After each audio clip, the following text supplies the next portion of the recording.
Welcome to Voices of Privacy. Today, we are going to have a great conversation about romance scams with a team of researchers. Joining us are Mikko Siponen from the University of Alabama, Hey. Kofi Andoh-Baidoo, hi, from the University of Texas, Rio Grande Valley, and Martin Offei from Koforidua Technical University. Welcome. So we're talking about romance scams. Can you just give us an example of what that means for our listeners? I would divide romance scams in actually two different extremes. We have what I call generalists, and for these generalists, the online romance fraud is just one type of scam. So they are performing all kind of scam, and online romance fraud is just one type of scam. And this means that because they are generalists, they're not really specialized only in online romance fraud, and they basically use a generic template for all victims.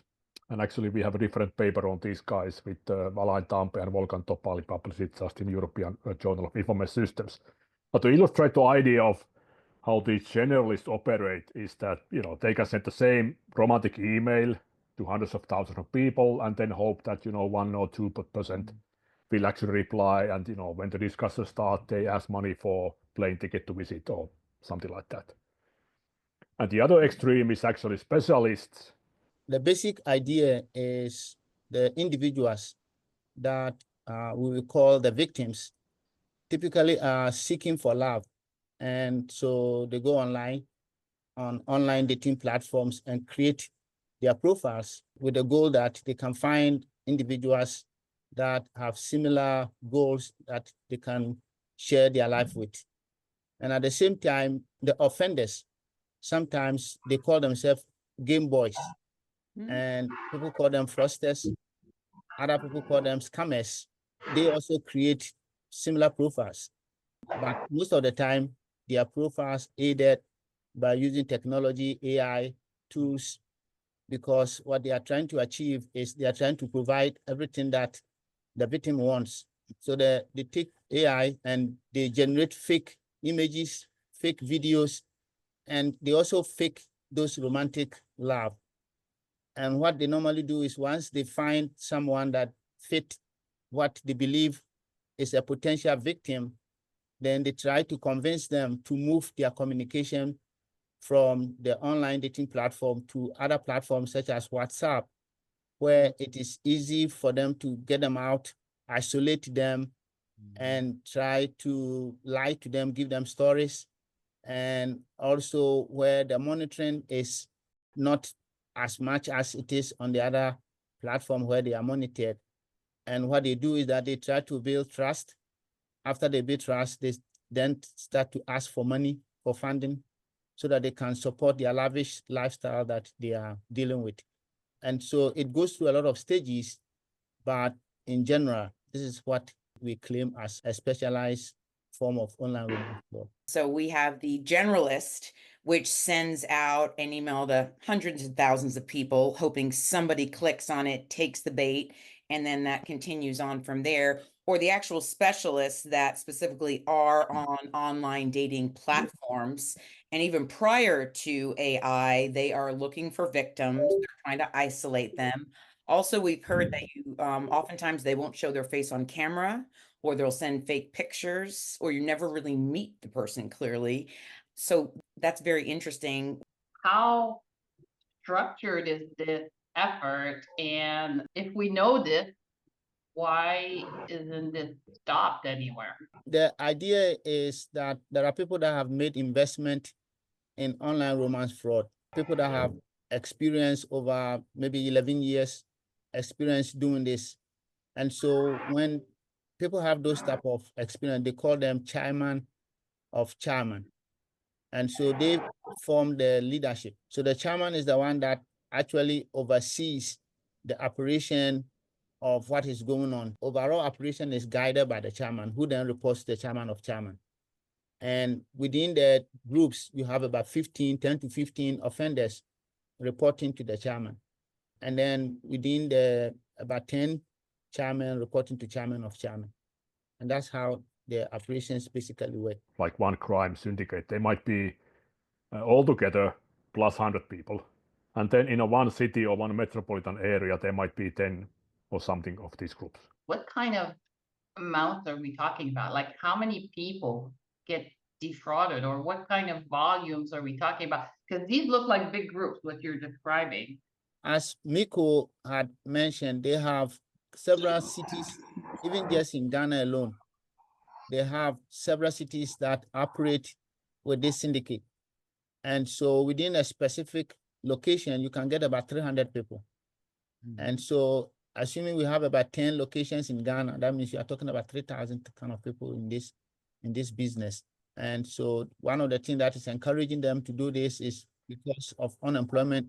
Is it done more in the US or internationally as it relates to where these bulk of scammers are coming from? Can you find where the nucleus of this is, even for just one gang? Or how difficult is it to really find them? You went through some substantial research to understand all the gangs. How do we know if it's someone from Russia coming or someone from Pennsylvania? So there is one specific terminology that we call a mule, financial mule.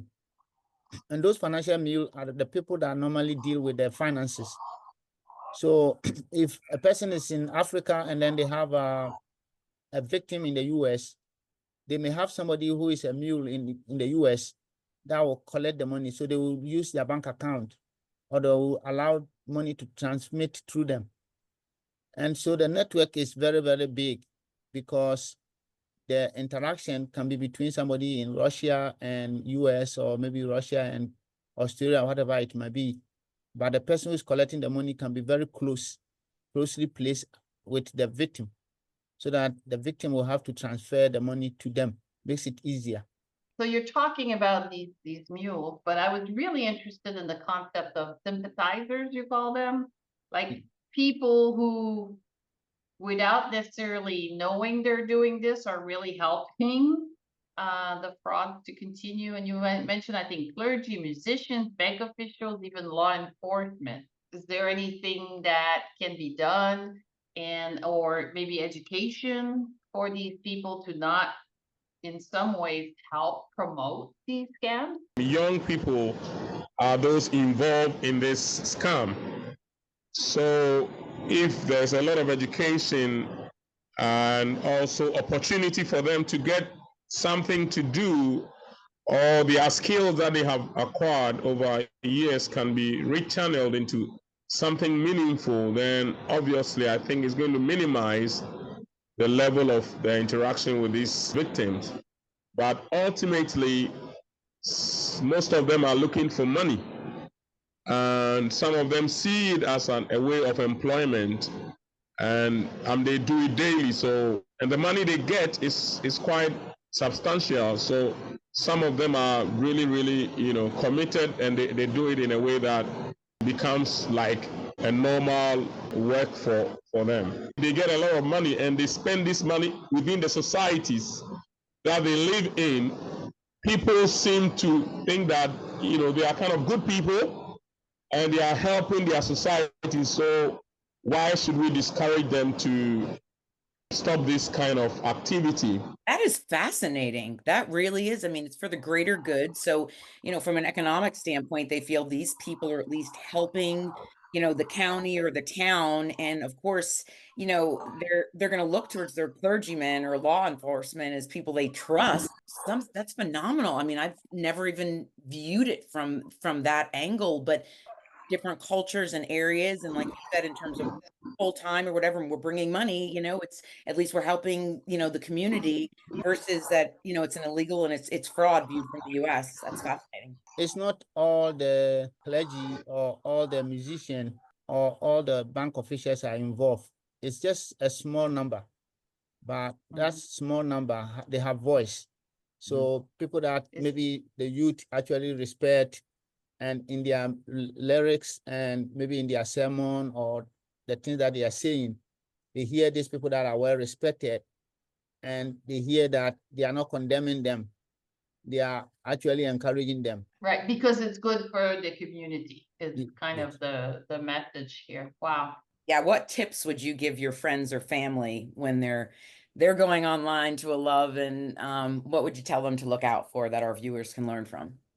Well, one thing is that, of course, if somebody asking money, that's a sign. The offenders want to isolate the victims from their friends and family. They also want to, if they are using AI, faked AI video, depending on the technology, but they may not be able to perform some movements. Sometimes you see that they have issues with the grammar and then the spelling. Somebody could be a male, and then they are saying that they are female.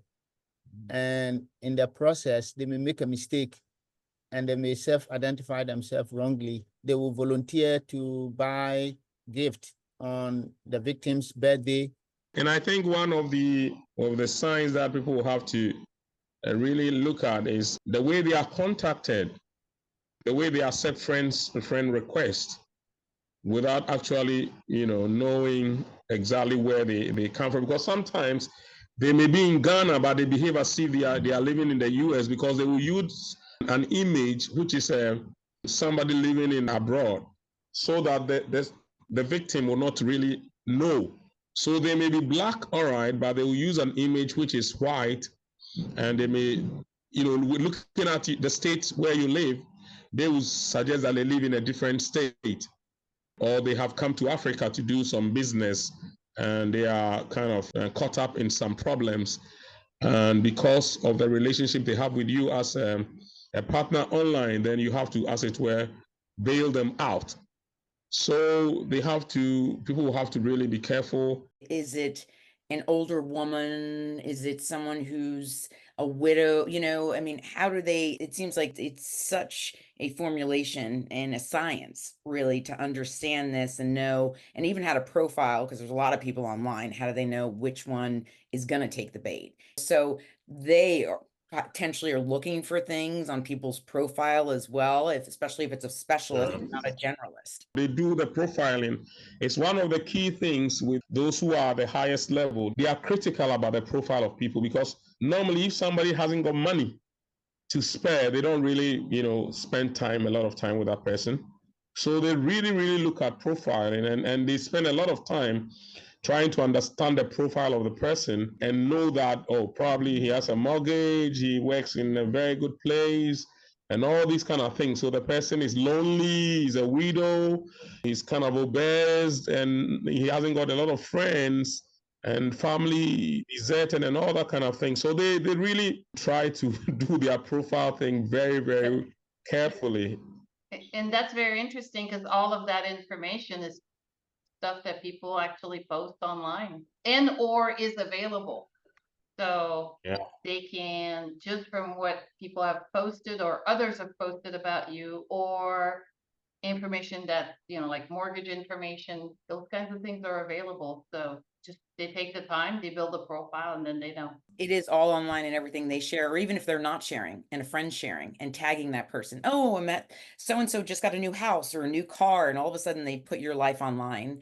And that's information that would be very beneficial for a scammer to profile and look at. And I think with the world of AI and more deep fake video, it's quite frightening, I think, what is the future, because I don't think we can even forecast it clearly. And interestingly, sometimes they look at the interest of the people.